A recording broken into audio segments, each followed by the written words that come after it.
きます。韓国の盾祭りで祀っていきます。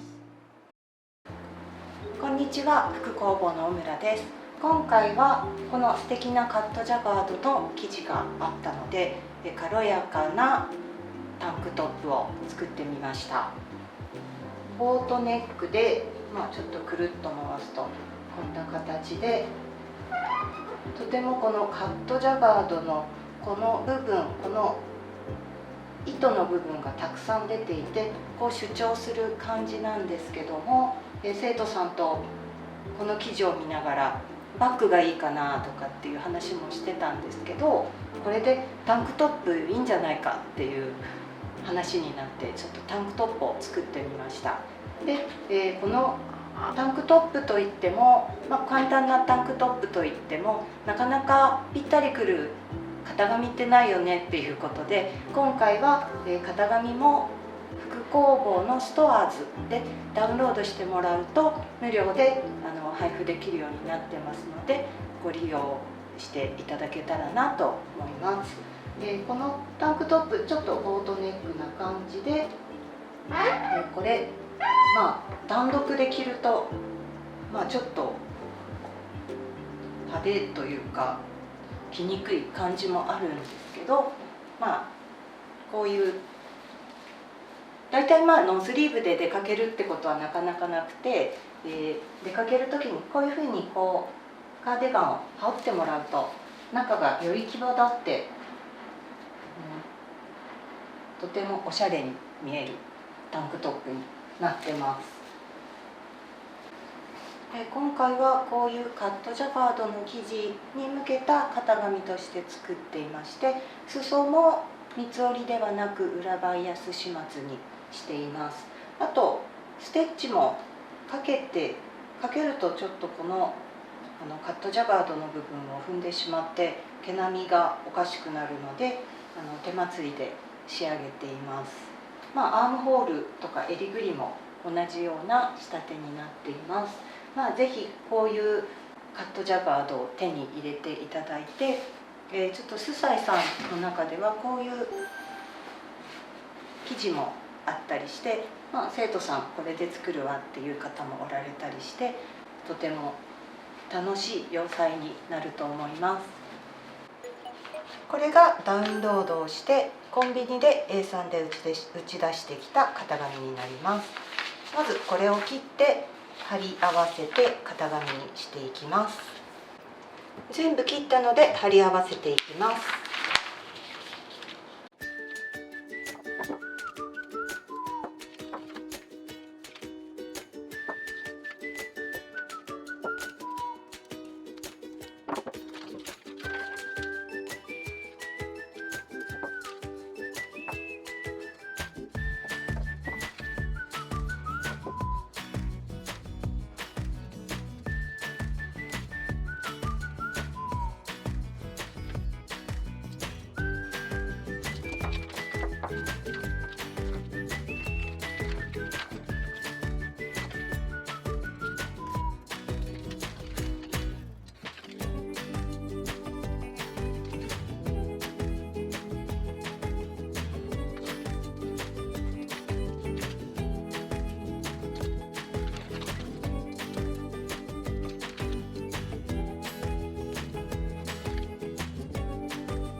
これで型紙を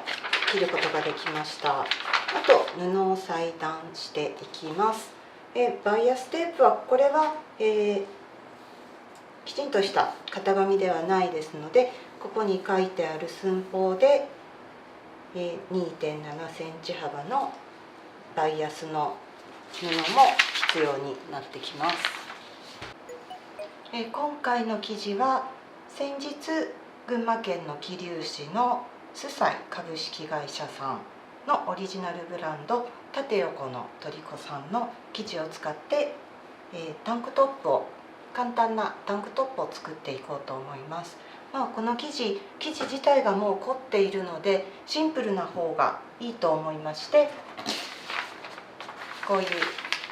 簡単なタンクトップを作ることにしました。で、こういうアームホール、襟ぐり、裾などは、裾もこのちょっとこういう、カットジャガードの長い毛足のものなので、三つ折りするのはどうかなというふうに思ったので、裾も裏バイアスにしています。なのでここも 0.5 の縫い代をつけています。あとアームホールと襟ぐりも裏バイアスにしますが、裏バイアスもステッチをかけて、裏バイアスの裏側のバイアス布の端にステッチをかけてしまうと、ちょっとこの毛足がこう踏まれていい感じにならないような気がするので、裏バイアスの裏はちょっと面倒ですけども、仕上がりを良くするためにまつろうと思います。今回このカットジャガード、この糸端がこうなってるんですけど、よく見ると多分波毛上下がありそうなので、それを守って裁断することと、後ろにはこういう空きがあるので、空きの部分にこのカットジャガードが来ないように、この間に中心が来るように裁断します。あとこれはチェック柄になるので、横段の柄合わせもしながら裁断をしていこうと思います。あと見返しと裏バイアスの布は無地の、これはメンローンの生地なんですけども、無地の紺色のものを使います。今回準備したこの生地の生地幅は147センチ幅あります。あとこの葉弱、縦の長さは約60センチあります。それでだいたい一つのこのタンクトップが取れます。柄の真ん中を輪にして裁断をしていきます。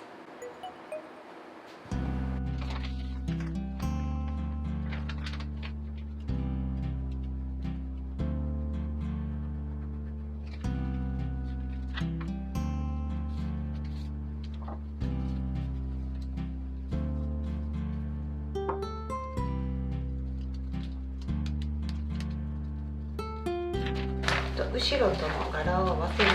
めに柄の印を入れておきます。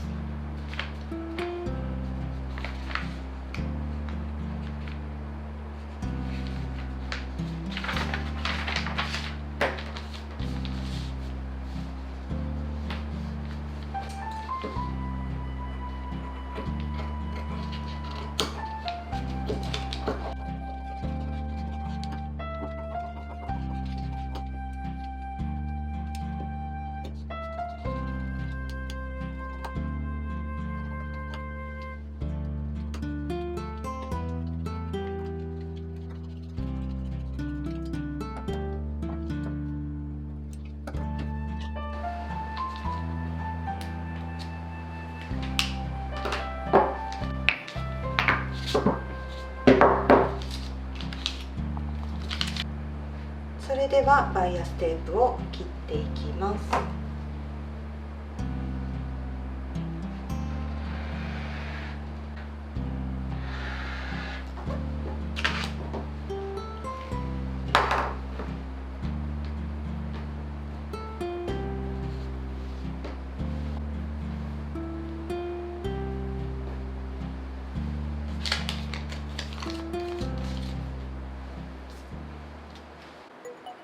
芯を貼った後ろ見返しの周りにロックをかけました。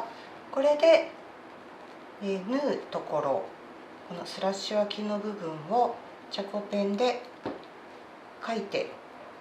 それから縫っていきます。ループを挟む部分は縫わずに開けておきます。スラッシュ空きの位置を合わせて縫います。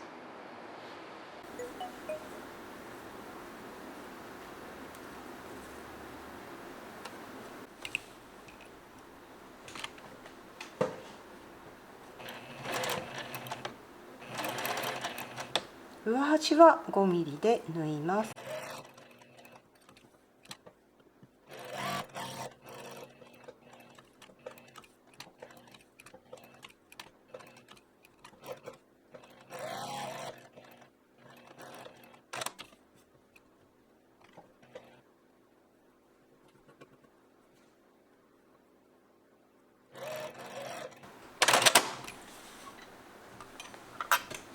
スラッシュ空きをハサミで切ります。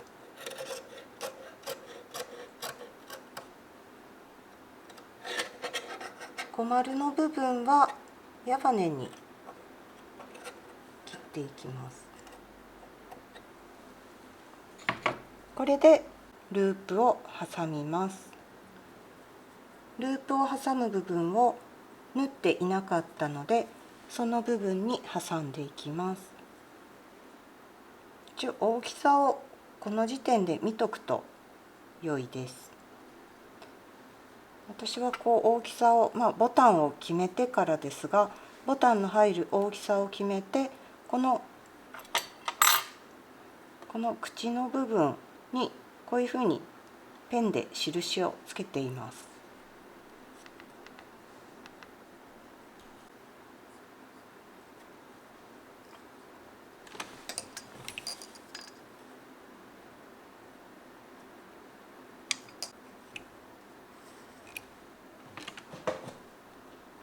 挟んだら空いてる部分を縫って閉じます。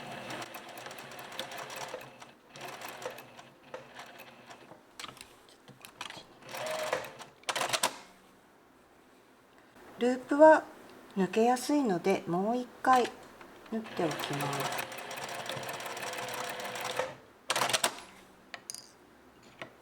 す。はみ出た部分をカットします。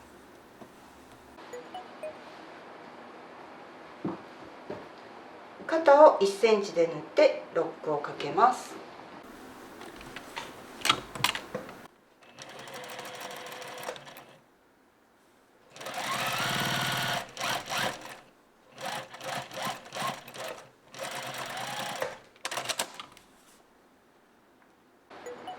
肩にロックをかけて後ろにアイロンで倒しました。次にアームホールと襟ぐりに、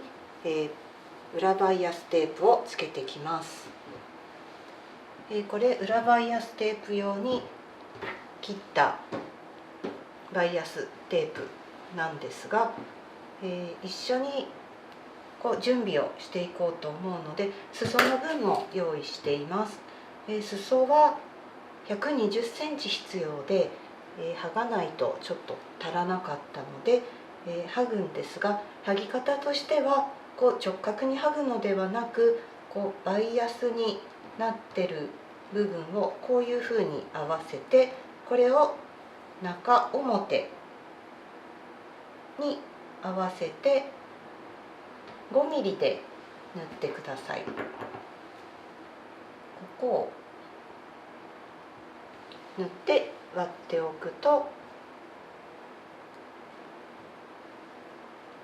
折った時に縫い代が重ならずに薄く仕上がります。これで縫っていきます。裏バイアステープを作っていきます。2.7 センチ幅のバイアステープで裁断をしてきたものをまず半分に折ります。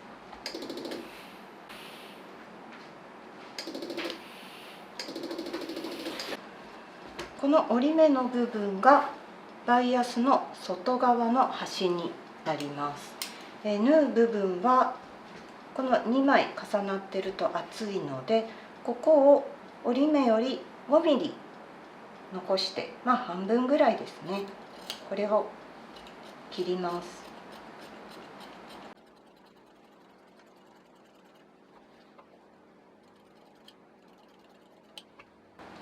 これをアームホール分、襟ぐり分、裾の分3つ同じようにして作っておきます。襟ぐりのバイアス布を取り付けていきます。このフリンジというか、この糸はなるべく一緒に縫わないように手で流してあげるといいですね。これでこの見返しより1センチ重ねて外のりが不足しないようにぐるっと合わせていきます。詳しいこの取り付け方法は、別の動画にて説明しているので、それも参考にしてもらうとよりきれいに縫えると思います。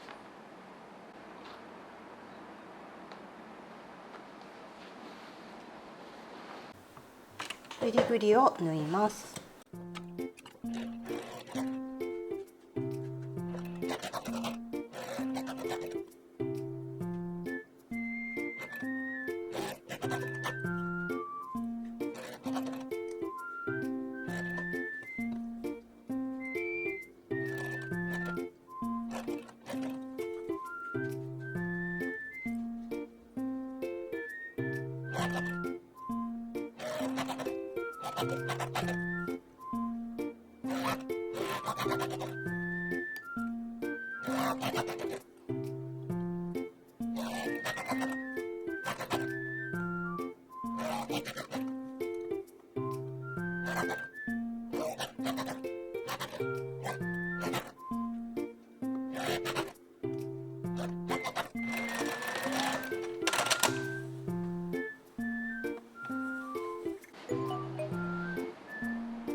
アームホールを縫います。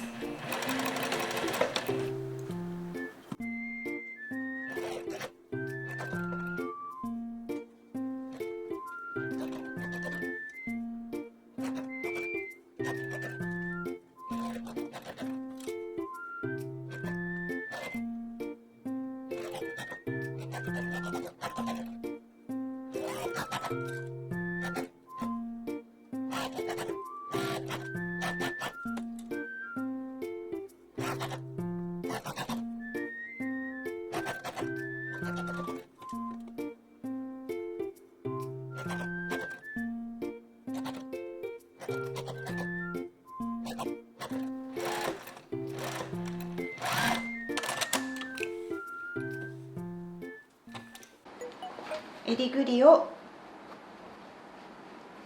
アイロンで控えていきます。ちょっとカーブをしているので切り込みを入れときます。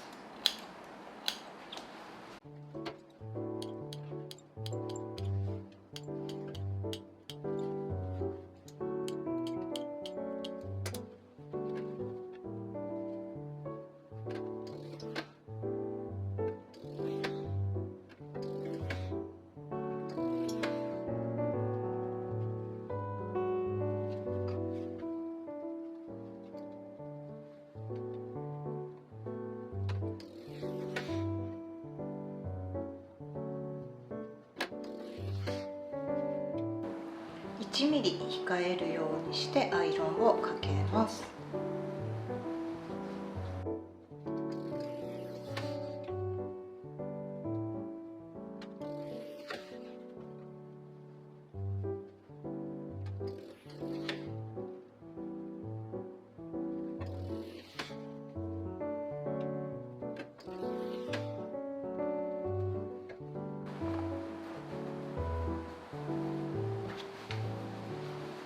次にアームホールを控えていきます。アームホールもカーブしている部分に切り込みを入れます。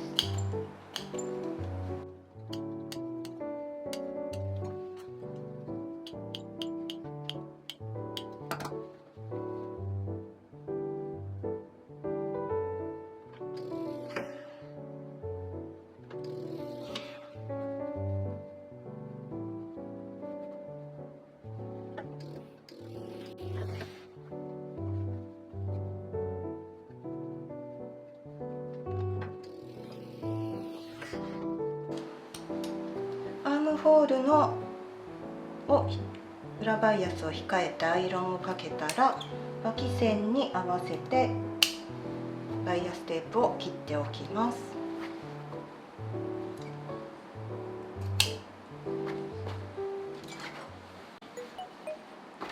アームホールのパイピングを裏を控えてアイロンをかけたら、次に片方だけ脇を縫います。脇を縫う時にはこのパイピングテープはこう伸ばして、アームホールのこの縫い代をぴったりと合わせて、この縫い代はパイピング側に倒して縫ってきます。縫ってきた後にロックをかけて後ろにアイロンで倒したら、もう片方はまだ縫わないで先に残っている裏バイアスを裾につけてしまいます。脇を縫います。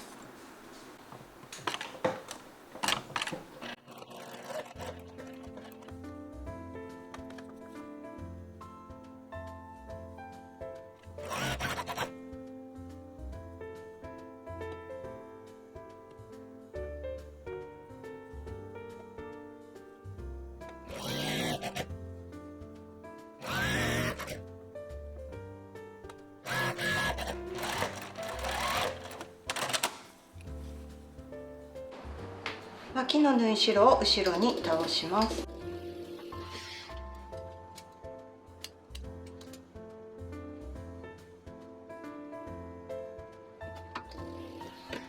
パイピングの端の部分を整えてアイロンをかけます。ここは後でまつります。次に裾をしていきます。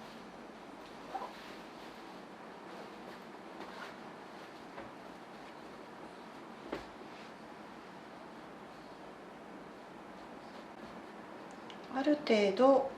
毛並みをちょっと一緒に縫わないように、完全じゃなくてもいいと思うんですが、ちょっと上の方にこう移動させてから縫っていきます。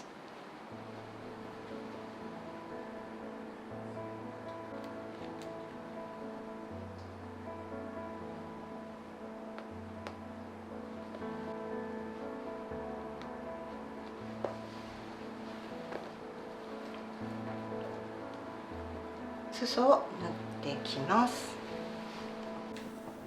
裾を縫います。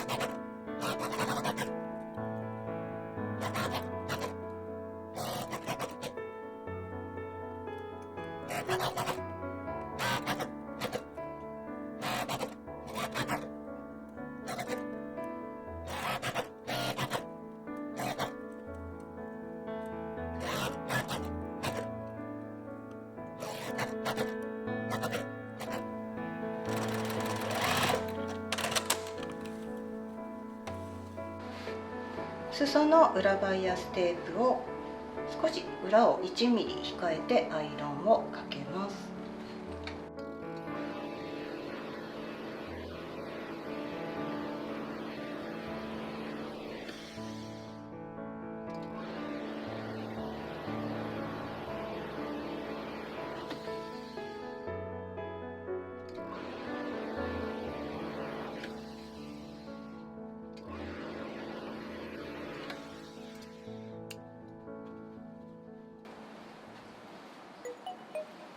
これでもう片方の脇を縫います。脇を縫う時には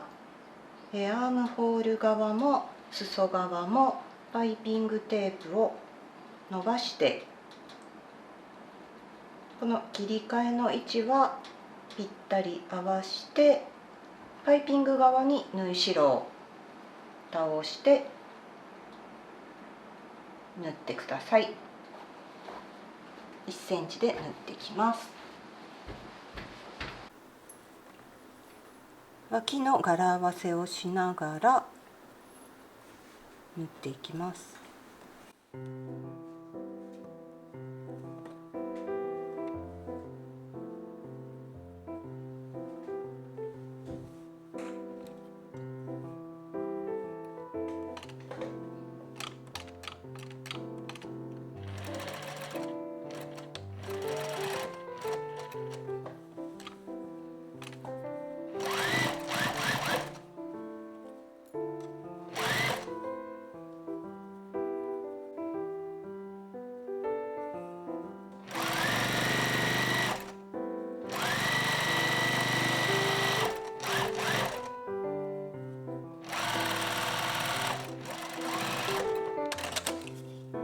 これでロップをかけてきます。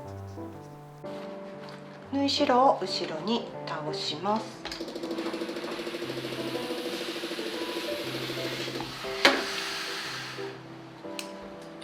パイピング部分の縫い代をちょっと半分に切ります。これで良い続きになるようにアイロンで整えます。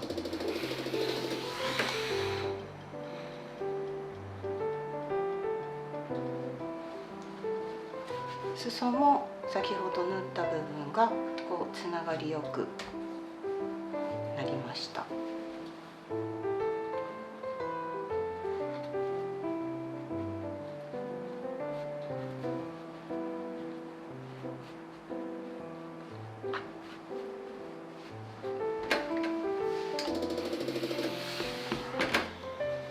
これであとは襟ぐり、袖ぐり、裾を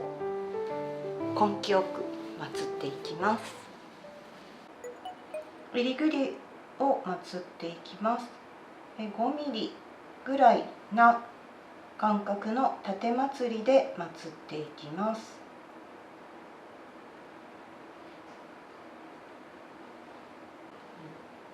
袖ぐりも裾も同じようにしてまつっていきます。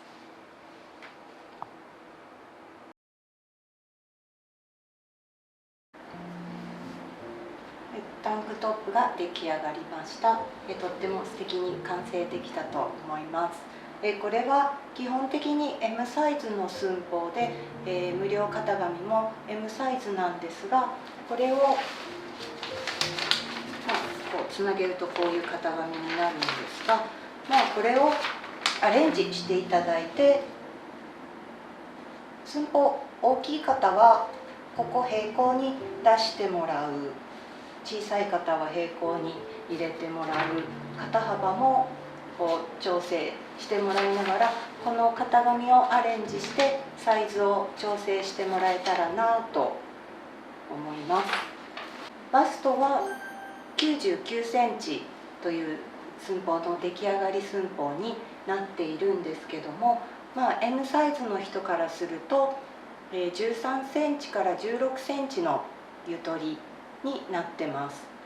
これで計算してもらうと、ご自分のバストが2プラス、13から15、16ぐらいプラスしてもらう寸法の出来上がりに平行に脇を出してもらえたら、着る時にも楽に着れるようになりますので、ある型紙を調整して是非作ってみてもらいたいなと思います。